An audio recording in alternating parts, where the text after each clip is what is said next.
The Menindee Lakes in western New South Wales are an outback oasis for birds. One of our really special areas here where we've got A diverse wildlife haven, Rob Gregory is usually showing off to tourists. hundreds of birds out there at the moment. Now, how many different species are around here? I mean, how significant is it? Oh, well, there's been 240 birds identified in the Menindee region, 80 of those being water birds. So it's pretty significant. Cacadoo's got about 120. Yeah, for the last 2 weeks. What's below the surface is just as significant, according to local angler Graham McCrabb. This is the strongest population of Murray cod, so here and down to Pooncarie. It's the strongest in the whole Murray-Darling Basin, and here at Menindee itself, in this weir pool behind me, the 44 kilometres, and the lakes, that's 80% of the recruitment of golden perch for the whole basin comes from this area. So words can't describe how important this section of the river is. Graham's grown up fishing on the Darling River. But today, and every other day since an estimated 1 million fish were found dead in these waters at the start of the year, recreation is far from his mind. Since the fish kills, what have you been doing? Fish kills have been coming out in the mornings just to have a look, see if there's any more dead fish. Right in the early hours of the morning when there's the least amount of oxygen in the water, that's when all the fish are struggling.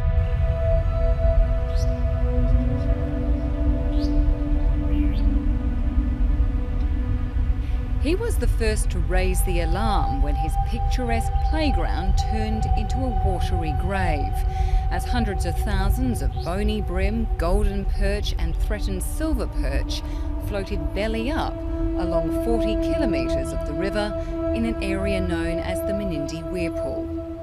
Adding to the distress were dozens of dead Murray cod, the holy grail for a fisherman.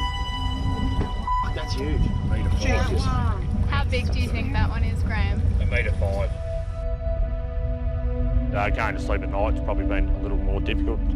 Visions of the fish is probably pretty hard to escape. It's pretty, I know it's very graphic when you're right in amongst it. Nothing can describe the emotions and the feelings you get when you see fish spread like confetti across the river. An earlier, smaller fish kill in the area received little attention. Locals made sure that didn't happen again, posting videos on social media. And look at these iconic fish of Australia being treated like this. You have to be bloody disgusted with yourself, you politicians and cotton grower manipulators. This one went viral with almost 6 million views. It's probably pretty disappointing that our publicity comes from 1 million dead fish and a poor water supply. You know, it's not the greatest tourist campaign ever launched, I wouldn't have thought, but the story had to be told. The Menindee Lakes are a series of freshwater lakes connected to the Darling River south of Broken Hill. They were originally natural depressions that filled in floods and then drained back into the river system. In the 1960s, they were turned into a storage system by adding weirs and regulators. The aim was to save water and control the release of it into the lower Darling, which connects with the River Murray, taking water to Victoria and South Australia, as well as New South Wales. It's the management of this system and the lack of water held back that have locals crying foul. We've got a massive system here that was pretty well full in early 17 and, drained by the end of 17 to end up in this situation with 1 million dead fish. It was 100% preventable. The fish kill has been blamed on low oxygen levels in stagnant water, with barely any flows coming out of the lakes and into the lower Darling. Combined with a severe blue-green algae outbreak, high temperatures and a sudden cool snap, it was the perfect storm. When it's hot and there's no flow, the Darling River, it's called stratification. The top gets warm, the bottom's cold. You might know it as when you've been swimming and you swim deep and it's cool. The top is where you get a bit of oxygen during the day and the rest of it just gets lower and lower in oxygen. Now if that turns over due to a weather event, then you get a fish kill like we saw. So there's still Ecologist Ian Ellis has spent 2 decades studying this system, which led to his current job as a fisheries manager with the New South Wales Department of Primary Industries. How did the carp go compared to the native fish? Because we've heard a lot about the native fish. Very, well, some died, but not many. Nowhere near as in terms of the proportion of the population for the natives. So carp are a bit tougher. So that must be a bit of a concern as far as breeding up. Oh yeah, it's one extra concern that the carp are here ready to go when there is more water in the system. Have you ever seen it this bad? To be honest, no. Well, the Blackwater events in the Murray, which are a slightly different cause, they were similar magnitude, probably bigger because they covered a larger area. But in the Darling, I've not seen a fish kill of the magnitude we saw. That's a pretty stressed system. It's a stressed system the 500 or so people who call Menindee home rely on for everything from drinking water to farming. It's at a point now, like you can't run your farm on it, like the bloody fish can't even live in the river, let alone do anything else with it. Righto, pull that net out, Lincoln, and we'll have a look and see how they go, mate. Travis Casey and his family run a yabby farm, which pumps water from the Menindee weir pool, the same stretch where the fish died, into their dams. What have we got there, mate? Big, nice blue yabby, judging by his makeup, probably a big boy. But this catch isn't going much further. Right, boys, put the bigger ones in there and the smaller ones over here. We're not filling any orders, these are just a bit of a resort and see how they're going. We're not selling any, obviously with the algae and the toxins and that in the water. We've got half of our dams are rolling along with a few breeding stock just surviving, and like all the bigger grow out dams and that are empty at the moment. Menindee's history and culture are also tightly woven with the water nearby. It was the first town established on the Darling. The lakes were a lifeline for early European explorers, including Burke and Wills. And the river system has been a way of life for the Barkindji people for a lot longer. How much part of your identity is this river? It is my identity. As a Barkindji person, this river is the Barker. This is our life source. We have cultural practices that we can't do in the water anymore. Over in the rock pools over there, Yeah. my father showed me how to make fish traps. We'd go in there and catch fish by hand. We can't teach our children this in that water.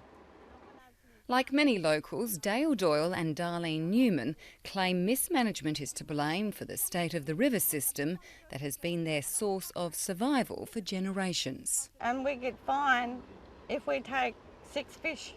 If we get caught by the fishers, we fine. But they can come in here and take our fish, take our water and kill our fish, kill our kangaroos, kill our emus, our rabbits, our food, our medicines. That's our life.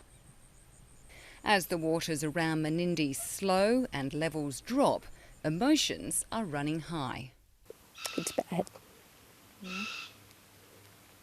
Yep. What is the thing that upsets you the most? I'd like to be able to bring my grandchildren here to do what all the other children do, and you can't do that. Aileen Morris runs a caravan park that sits alongside the smallest of the lakes, Kopi Hollow. Many of the vans are permanent. Some date back to the 50s, but there's no one inside. So just looking around at the moment, I mean, it feels very deserted. I mean, is it? Yes, it is.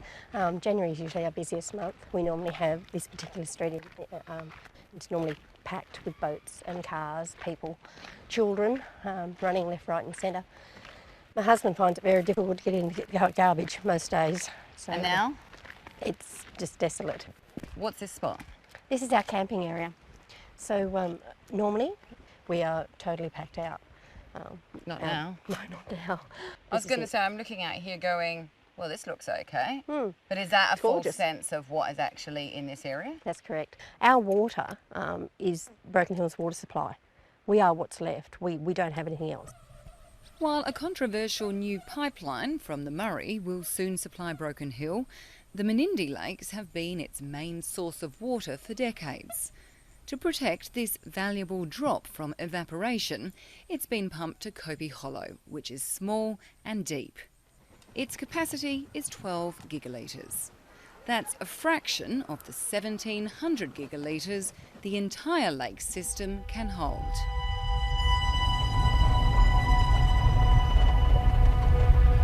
This is the boat ramp into Lake Menindee.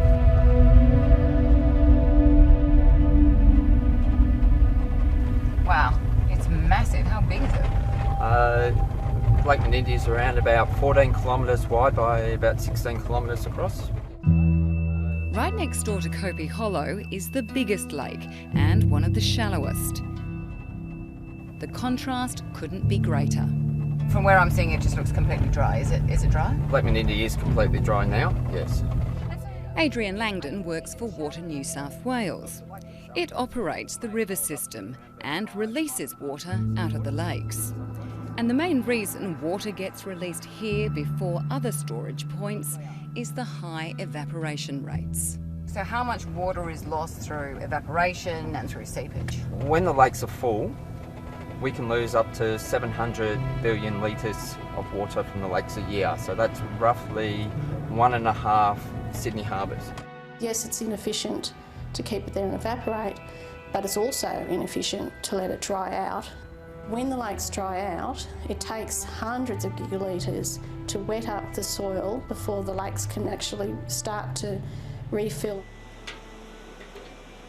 While Water New South Wales operates the system, it's following orders. When levels are above 640 gigalitres, the Murray-Darling Basin Authority, a government agency advised by state and federal ministers, is in charge. When they drop below 480 gigalitres, the New South Wales government calls the shots. The Australia Institute's Mary Ann Slattery, who used to work for the Basin Authority, recently wrote a report on the fish kills. She says it shouldn't have drained the lakes in 2017. What is really unusual about this event is that releases from Menindee were being made when there was flooding in the Murray at the South Australian border. So it wasn't that the needs to South Australia and the commitment to South Australia's water was already being met out of the Murray. So there's no excuse to deliver that from Menindee Lakes. The MDBA says the water helped extend the natural flow of the river after a long period of drought. South Australia did need the water they got, and we dispute the fact that the water was unnecessarily released. As I said before, we believe that we've administered the water as per the rules. However, the authority's chief executive says those rules are out of date. I think everyone's doing the right thing, but the rules no longer fit for purpose. I think what we've got is an agreement that was struck in the 1960s that was based on 1960s inflow patterns into the Darling and therefore into the Menindee Lakes. What we've seen over the last 10 to 20 years is those inflows have been really quite reduced.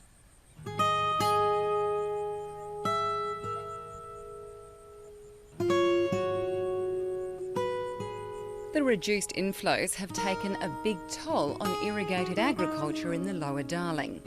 The big fruit and cotton producers have already pulled out. There are now just a dozen or so smaller growers left around Menindee and further downstream, including Travis Casey, who produces table grapes as well as yabbies.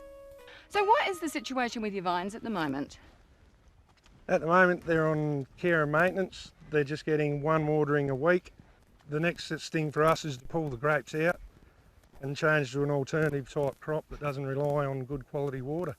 So is this what you've been doing here? Yep. We've taken out our crimson seedless, 2,500 vines. Permanent plantings aren't going to cut it here anymore. A lot of money, a lot of effort, a lot of lost time with the kids and family. Yeah, it is sad, but what do? You can't keep flogging a dead horse. With not much coming out of the river, the Caseys are using their pump to deliver oxygen back into it to try and help the fish. Travis Casey says it's a very different picture upstream. He claims irrigators with much bigger pumps have been given access to too much water. The rules that have been set up there with the licensing and allocation, it's he who's got the fattest chequebook gets the biggest water licence. I don't think we need to go back and start having the debate as to how much water should go into productive use versus how much goes into the environment. That has already been discussed. What we have here, though, is a debate around water that had been stored and was released, who released it, at what speed and why, and then also, should that have been done with the fact then that we weren't getting water coming into the system? That's a whole different argument. Locals say it's all part of the same problem and claim changes to pumping rules in 2012 have allowed big irrigators in the north to draw on the smaller flows the Menindee lakes rely on. I do know that people need water. I do know there has to be agriculture, there has to be progress. That's not a problem. If they just restore our small flows, medium flows, let the river run. It's hard to say with the drought, but look, that seems to might be having an impact. New South Wales Government has and is in the process of taking actions to implement individual daily limits on what they can take. But Water New South Wales, the state government and the Commonwealth say it's the drought that is doing the most damage, with all the storage systems north of the Menindee lakes either empty or running low. The inflows in the northern river systems of New South Wales over the last 2 years are now at historically low records. The inflows we got are worse than any drought that we've been through in the past. It's pretty easy to manage a system when there's plenty of water. I mean, anyone can do that. It's about how you manage it when it's dry, and the basin plan's fallen over terribly. So these fish was caught From the by, bigger picture to the current crisis facing this community, as more dead fish continue to surface. So as you can see, another quite a large cod that's perished. Yeah, words and pictures don't really describe the impact it has when you actually pick a dead one up. How does that compare to the other ones you picked up? It's about the same, so it's about a 90 centimetre one, so... I mean, how many dead cod have you picked up now? Couldn't tell you, countless numbers now.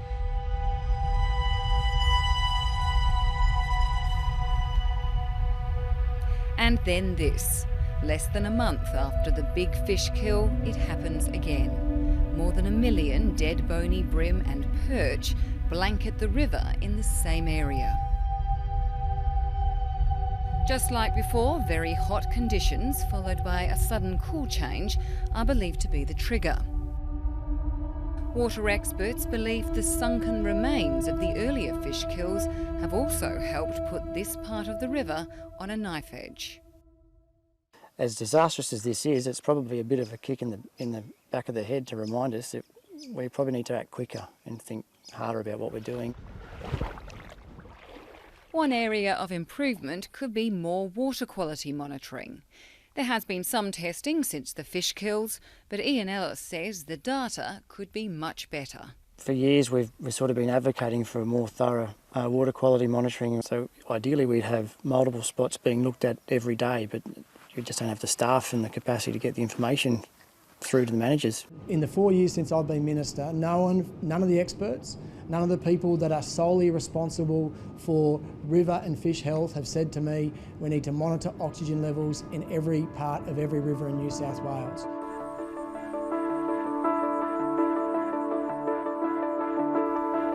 While the little bit of water left in this part of the lake system is enough to sustain the bird population for now, with Menindee storage levels at just 2.5%, the rich inland ecology, both above and below the surface, is facing an uncertain future. What can fix this? Look, we just need rain. We need a lot of rain across the northern catchments to generate flows. In the meantime, residents are using the disaster unfolding in their backyard to attack the plan they feel has let them down. It's a warning sign for the whole basin. It should be just alarm bells ringing right across the whole basin that it's in serious strife. Those in control say while the fish deaths are discouraging, the contentious and complicated water reform is moving in the right direction. And without it, communities like Menindee face a far worse fate. We're 6 years into a 12-year implementation phase, and frankly, if we don't do it, there's no future for the communities that live along the river, there's no future for the industries that feed Australia and feed large parts of the rest of the world.